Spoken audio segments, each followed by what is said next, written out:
மகா சிவராத்திரியை முன்னிட்டு நெல்லையில் ஜனவரி 16ஆம் தேதி முதல் ஆதி யோகி ரத யாத்திரை. சுசீந்திர முதல் ஆதி யோகி வரை 500 கிலோமீட்டர் தூரம் பக்தர்கள் பாத யாத்திரை.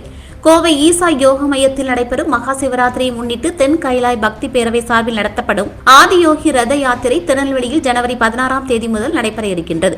அதேபோல் சுசீந்திரத்தில் இருந்து கோவை ஈஷாவிற்கு 500 கிலோமீட்டர் தூரம் ஆதியோகி தேருடன் பக்தர்கள் பாத யாத்திரை வர உள்ளனர். இது தொடர்பான பத்திரிகை சந்திப்பு நிகழ்ச்சி நடைபெற்றது. முன்னதாக டிசம்பர் 26ஆம் தேதி தொடங்கி ஜனவரி 15ஆம் தேதி வரையில் கன்னியாகுமரி, மார்த்தாண்டம், நாகர்கோவில் உள்ளிட்ட இடங்களில் இந்த ரத வளம் வந்த வண்ணம் இருப்பது குறிப்பிடத்தக்கது. மேலும் கோவை ஈசா யோக மையத்தில் நடைபெறும் மகா சிவராத்திரி விழா அதே நேரத்தில் தமிழகத்தில் மொத்தம் 50 இடங்களில் நேரலை செய்யப்பட உள்ளது. தென் மண்டலத்தில் சாத்தூர், சிவகாசி, நாகர்கோவில் உள்ளிட்ட மொத்தம் 12 இடங்களில் நேரலைக்கு ஏற்பாடு செய்யப்பட்டுள்ளது.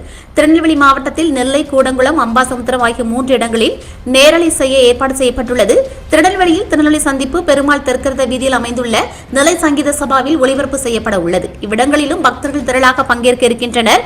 அங்கு அவர்களுக்கு இலவச ருத்ராட்சம், சத்குருவின் ஆனந்த அலை புத்தகம் மற்றும் மகா அன்னதானம் வழங்கப்பட உள்ளது. சந்திப்பின் போது தன்னார்வலர் பாபு மற்றும் இளங்கோ ஆகியோர் கலந்து கொண்டனர். நமஸ்காரம். என் பேரு ஆறுமுகம்.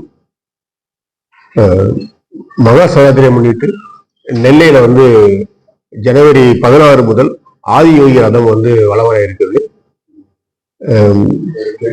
2025 ஆண்டு மகா சிவராத்திரி கோயம்புத்தூர்ல கோலாகலமாக கொண்டாடப்பட இருக்குது.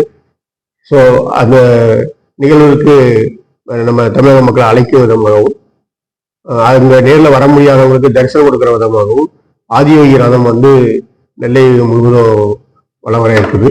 ஸோ ஜனவரி 16 ஆரம்பிச்சு நம்ம திருநெல்வேலியில கூடங்குளம், அம்பை, திருநெல்வேலி எல்லா இடமும் வலம் வர இருக்குது.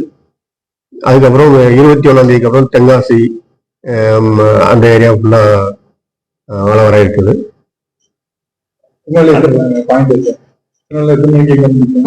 அது ஷெடியூல் நான் உங்களுக்கு ஷேர் பண்றேன்.